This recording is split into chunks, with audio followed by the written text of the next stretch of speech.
everyone, and welcome to the Propcast. My name is Louisa Dickens, co-founder of Ella Re and board director of the UKPA, and I shall be your weekly host.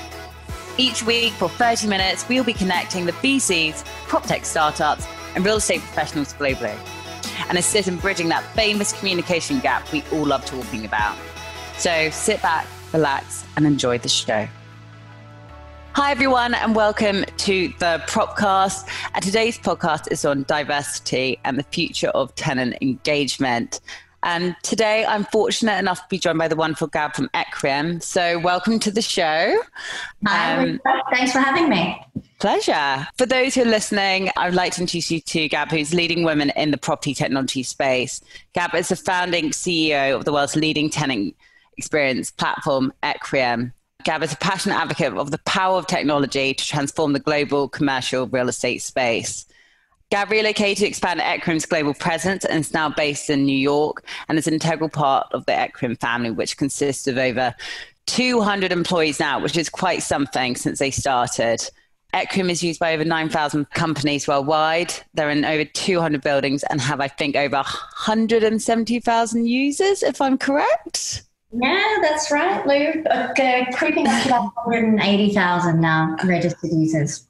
It's incredible, that growth, and definitely something to boast about. But I'd like to obviously thank you once again for coming on the Propcast, and congrats on your journey you've been on so far. But before we start this interview, let's start off with a few warm-up questions, okay? So, right, okay, breakfast of choice during lockdown. Poached eggs and avocado toast. I love that. Cat or dog? Cat. Biggest strength? Oh, my biggest strength. Yeah. Communication. Biggest weakness? Or competitiveness. Nice. And I feel like we've got quite a lot in common. Okay, if you weren't in, I guess, the real estate and technology space, is there any other career you would have had? Or like to have? It's a really good question. It's something in technology, maybe something in fashion and technology. Yeah. Definitely really passionate about tech and creating products, technology products. But if I was to link into another interest, maybe art or fashion, something like that. Yeah. Okay, awesome. Well, now you are all warmed up. I think we're ready. We're ready to get started. So I guess you've got over sort of 200 team members, and a huge challenge that all startups and just general businesses worldwide face is the importance of sort of hiring and, I guess, getting the right team dynamic right. From the very beginning, as we all know, real estate and technology are both fairly male-dominated sectors. I mean, this is a stat which is thrown about by so many people that I think it's 9% of prop tech founders in the UK are women compared to 81% of men. And 3% of females say a career in technology is their first choice, and 83% of women find it impossible to name a female role model in any tech industry. Now, look, I know that can change the whole time, but, I'd just love to hear about your sort of journey in, I guess, becoming, the CEO of Equiem. How did you get into, I guess, technology and real estate? Yeah, so we'd love to hear. Yeah, no worries. And of course, one of my sons has just decided to print his homework in the background here. So ignore the background noise. I'll try and switch it off. But that's the joys of working from home, right? So yeah, it was a funny way that I started at Equiem because I didn't have a background in real estate or technology really when I started. I'd spent the 13 years prior to that scaling and running a sales and marketing firm, and that had been hugely successful, and I had we'd been lucky enough to put together an extraordinary team at that business as well, and we'd scaled the business kind of 9 or 10 times revenues over a 6 or 7 year period. And I'd been there for 13 years. A lot of the work we were doing was actually in the health and wellness sector. And I was kind of, looking for my next move, thinking about my next move. And I was talking, as you do when you're, making a significant career change, I was meeting with lots of folks and talking to lots of people about it and trying to work out what I wanted to do. And it was part of that discovery that I was introduced to a guy called Lorenz Grollo, and the Grollo family are kind of synonymous with real estate, certainly in Melbourne and in Australia. So over 3 generations, they've developed and built many of Melbourne's landmark buildings. And so Lorenz was, firmly rooted in real estate, and at the time was managing his family's joint venture interest in a building called Rialto, which is Melbourne's second tallest office building. And so it was through this introduction to Lorenz and him outlining to me, what was happening at the building, which was 25 years old at the time, and this huge kind of significant regeneration that he had planned to really reposition and rebrand and redevelop the asset. But he said to me, we've got to take the tenants on this journey. We're doing this huge redevelopment. It's going to be extraordinary. But how do we actually leverage technology to connect with the tenants? And how do we actually create effectively a virtual community, using technology to really drive deeper relationships with the people that are occupying the building every day? And that was kind of my first conversation with him. And after meeting him a number of times, I just got more and more fascinated by this opportunity at the intersection of real estate and technology, right? Literally real estate was an industry which I was unfamiliar with largely, but I quickly realized really hadn't innovated, not on the property management and kind of tenant engagement experience and communications, really hadn't innovated, in a long, long time. And so really, and technology broadly, this is 2011, Lou. Yeah. So, technology was not very well adopted in real estate at all at that time. And so I just, having spoken to Lorenz and realized that, hey, these buildings have got thousands of people in them, these little mini villages, it just seemed to be such an enormous opportunity to essentially revisit the way that buildings are managed and marketed and create this platform that would kind of remove the barriers between landlord and occupier. Does that make sense? Create this platform that everyone in the building could connect to, that would improve the service levels, would improve the communications, but would also create a lot of data and insights for the landlord along the way. So I was introduced to Lorenz through a mutual friend. A number of conversations later, we kind of embarked on this journey, and here I am 9 years later. Yeah. Well, see, we're talking about sort of community engagement. Like naturally when I think of, say, real estate or tech, I don't think of that sort of social aspect. And I often feel like when I'm talking about some of these products I'm working with, there's a massive education piece. Whether I'm talking to a candidate and say, sales, customer success, or from a different industry, I feel like there needs to be a bit more promotion about what your, tenant engagement, tenant experience, what that actually means. It's not just sort of straight sort of real estate. I guess, how have you sort of gone about, hiring your team? And, you hired sort of Bronnie, who's your now UK and Ireland sort of GM. It's how do you find the right team and attract them into prop tech? What's the sort of big sort of selling points which you have? I think Bronnie's an interesting one. Obviously, complete superstar, has been with the business a long time, was one of the first, she was one of the first 10 employees. Yeah. And I actually met her, she was working at Rialto on the property management side.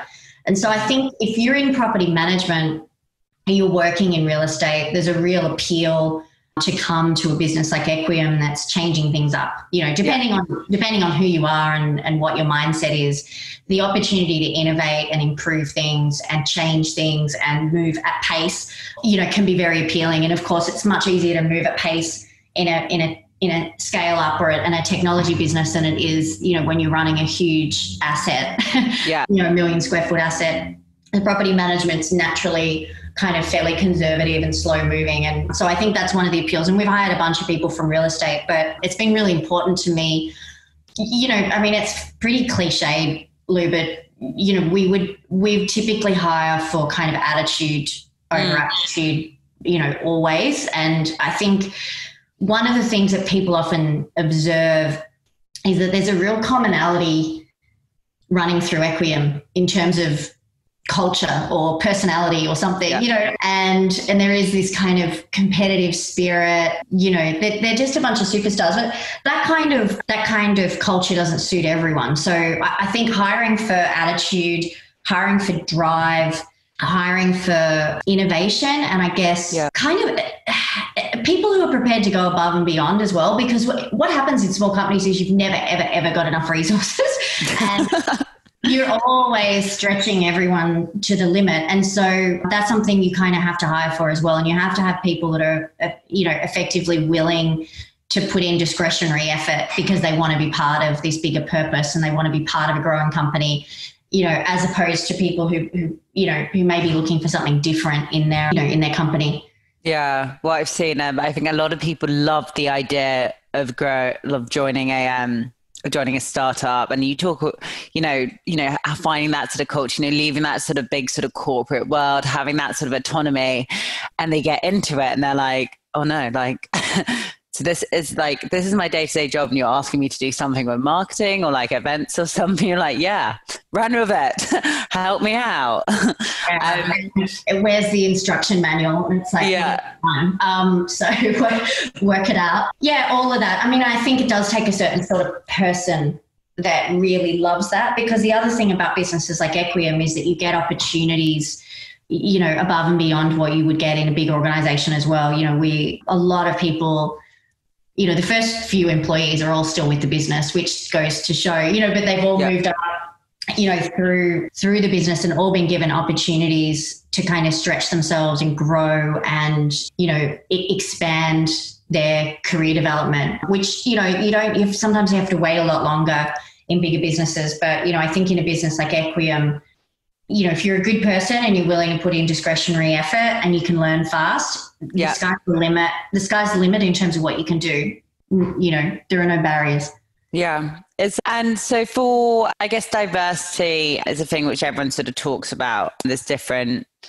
There's a whole different sort of parts of sort of diversity. If we go back to like a couple of the facts I mentioned about women in this space, well, are there any sort of obstacles or no, not obstacles, that's the wrong word. Are there any things that you wish you'd known or any sort of insight you can give on women coming into this space, don't be afraid, you can learn the real estate. Like, what sort of advice would you give for, fresh newcomers from different industries joining prop tech?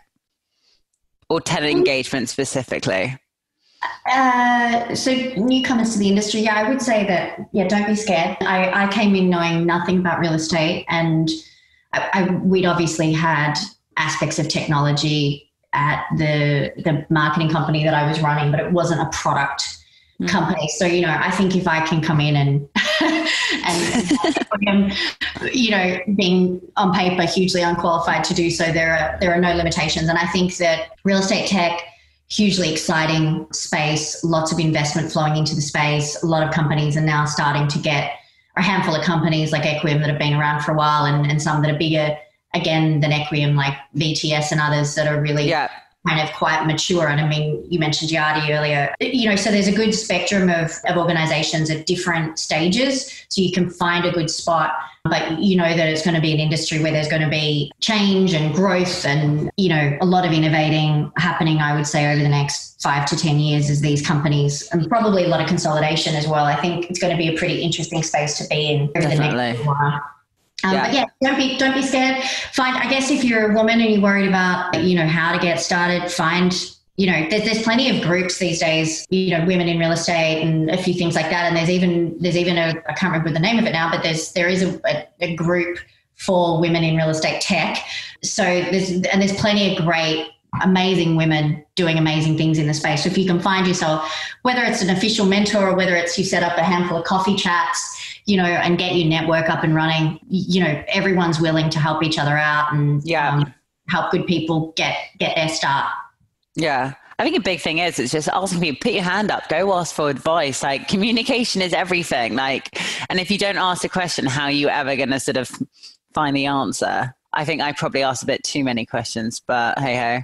So I guess that aside from, you scaling your sort of team, as your team sort of changed, tell us a little bit more about your sort of product then. How has it sort of developed over time since you started? And we can then sort of go on into, I guess, what does the future of your product look like? Yeah, sure. It has changed a lot. The first version of it was almost completely different to what it is now. We did a 6-month beta test with Minter Ellison, who are a large law firm in Rialto. So we worked with them really closely to build a product. And what we what we kind of initially envisaged we would build changed along the way, and has continued to change as we, you know, deploy more buildings and more communities. The product itself, I mean, it's a software platform, right? And it's on desktop as well as native app.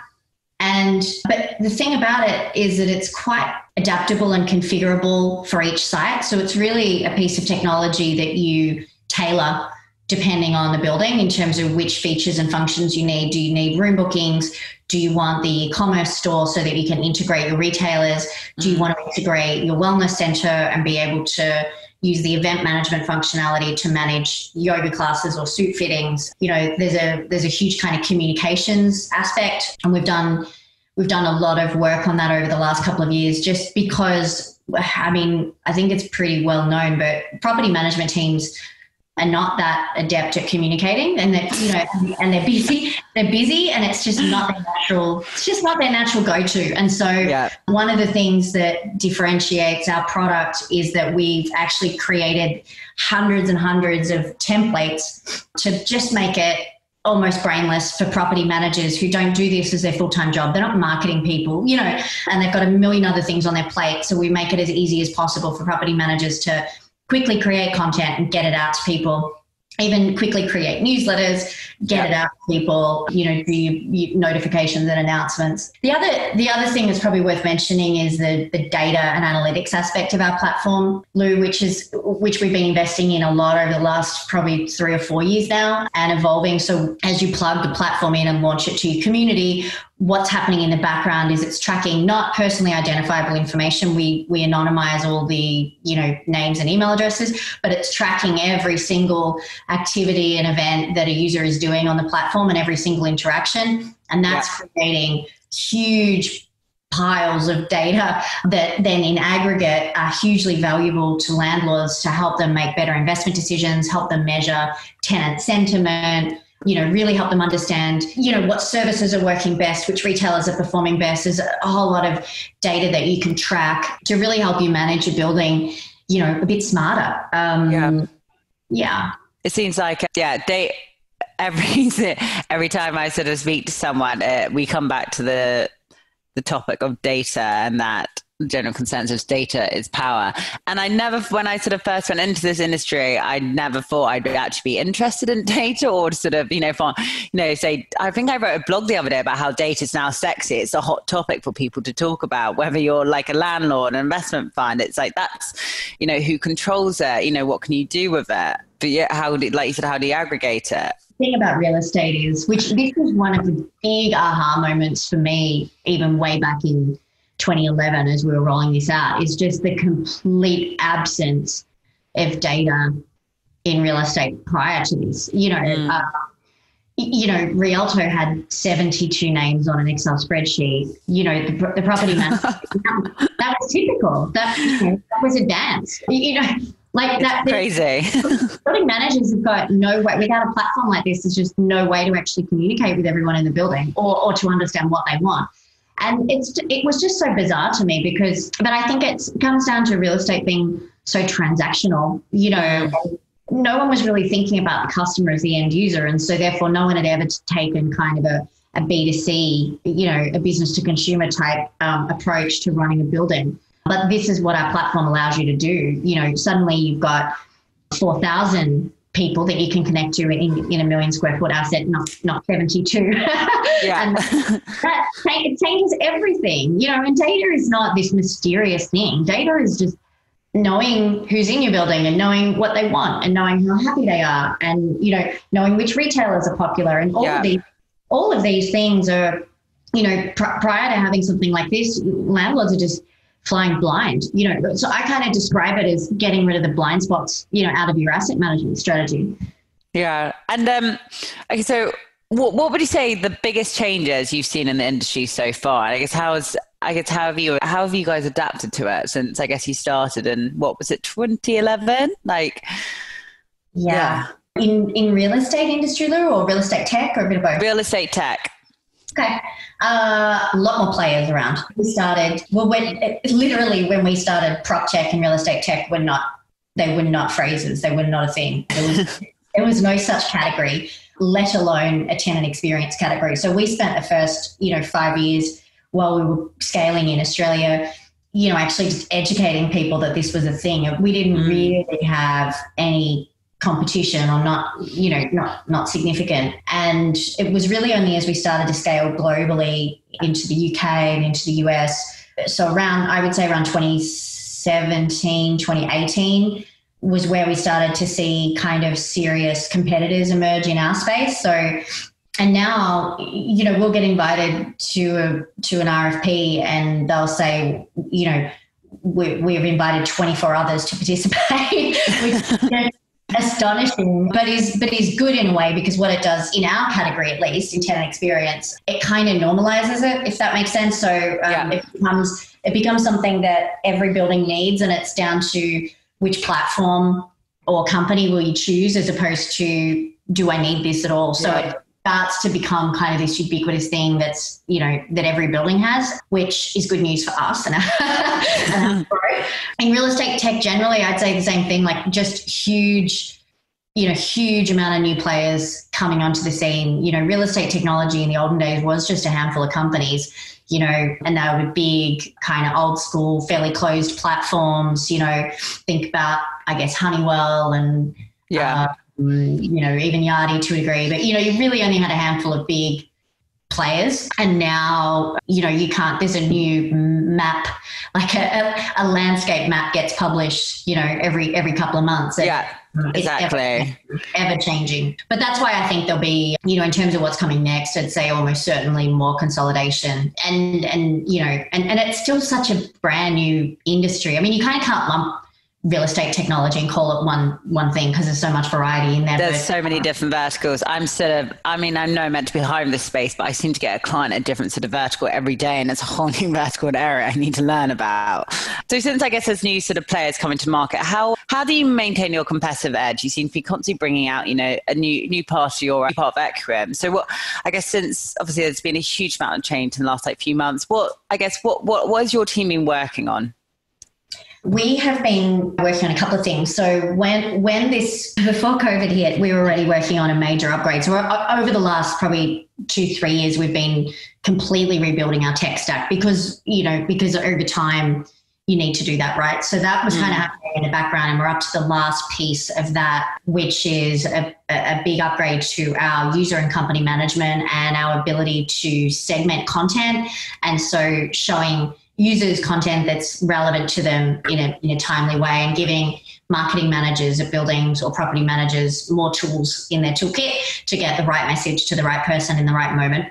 So that was happening. And then COVID hit, and I said to the guys, and you said, how do we keep our competitive edge? I think we certainly try to be very customer centric in our approach. And because we've got 170,000 users and 9,000 companies using our platform, that is a huge competitive edge, because we have more capacity to gather data on what users really want than anyone else. So when this hit, we were very, very focused on keeping those end users happy and on the platform, because that's how we deliver value to landlords, is, keep those people engaged. And our landlord clients were obviously dealing with a million other things for those first 3 to 4 weeks, including, a bunch of rent abatement requests. So we busied ourselves basically just partnering with our landlords to keep users on the platform and keep users engaged, even while they were working from home.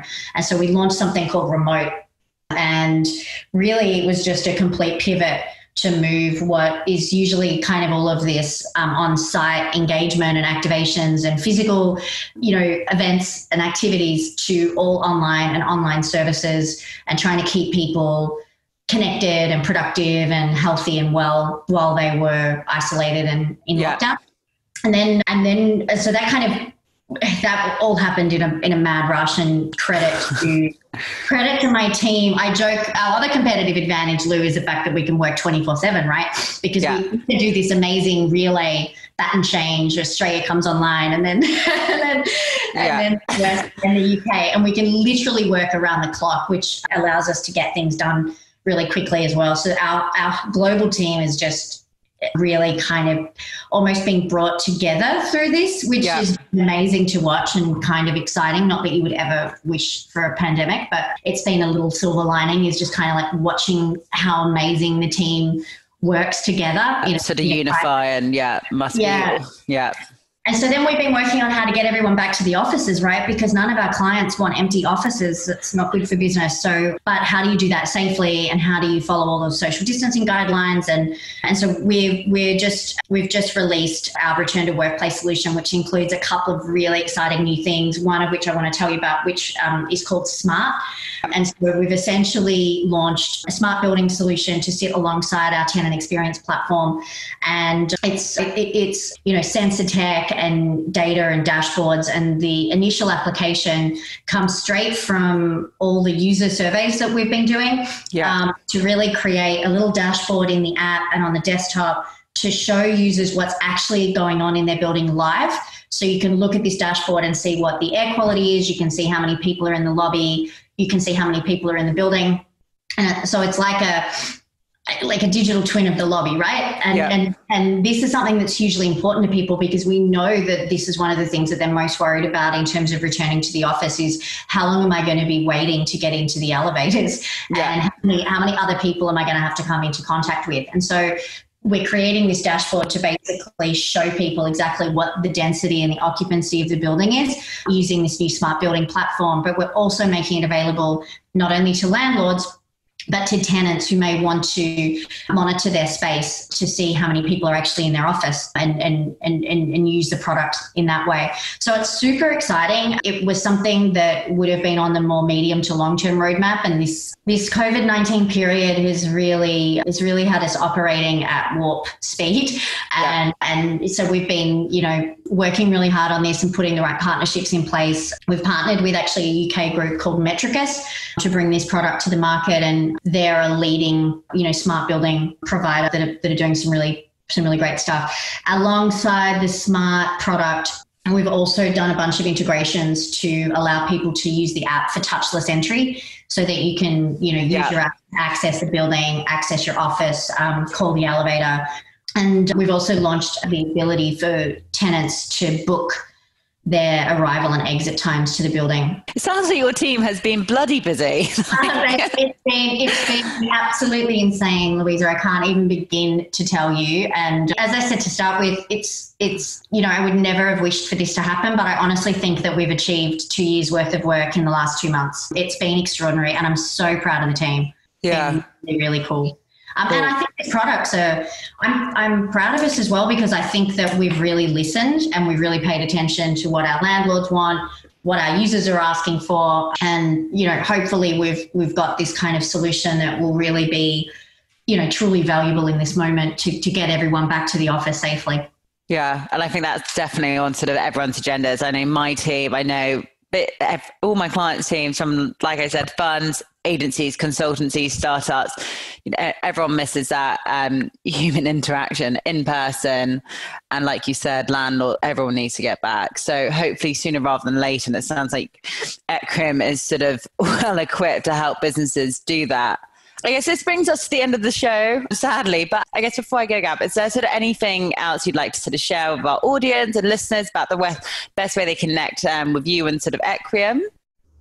You can just go, if anyone's interested in finding out more about anything that we just talked about, Lou, they can just head to Equim's website, which is getequim.com. And I'm also happy to have people follow me on LinkedIn. We're going to be releasing early to mid-June, we'll be releasing a report basically on these insights that we've been capturing from our 170,000 users over the April and May period. And I imagine some of your listeners might be interested in getting a copy of that, because there's some pretty fascinating insights in there across the 4 regions that we operate in. So happy to have people follow me on LinkedIn, and then they'll see that go live once we release it.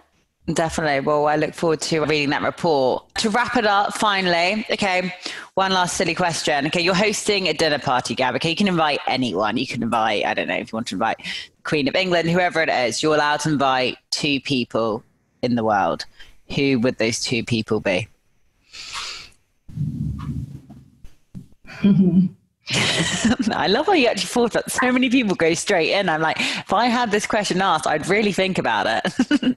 I'm going to go really cheesy here, and I'm going to say my mum and dad. My dad is getting, on in age, and I'm stuck here in the US and they're stuck in Australia. And at this stage, I'm not quite sure when I'm next going to see them face to face. So that I will have my parents at my dinner party, Lou. How's that? Yeah, definitely. I almost feel bad what my answer would be. No, that sounds great. But yeah, once again, thank you so much for coming on the Propcast, sharing your sort of insights and scaling the future tenant experience. And I'm looking forward to the launch of the new product, sort of Smart. And no doubt your team will continue sort of be busy working over sort of the next few months. But thank you so much. And I'll share all the details of Equim and get in contact with you in the show notes. Thank you so much for having me, Lou. Really appreciate it and enjoyed the chat. Thanks so much. Thank you for joining us this week on the Propcast, and a big thanks to our special guests. Make sure you visit our website, www.nmre.co.uk, where you can subscribe to our show, or you'll find us on iTunes and Spotify, where all good content is found. Whilst you're at it, if you found value in the show, we'd appreciate if you could rate and review us on iTunes, or if you simply just spread the word. Be sure to tune in next Tuesday, and I'll catch you later.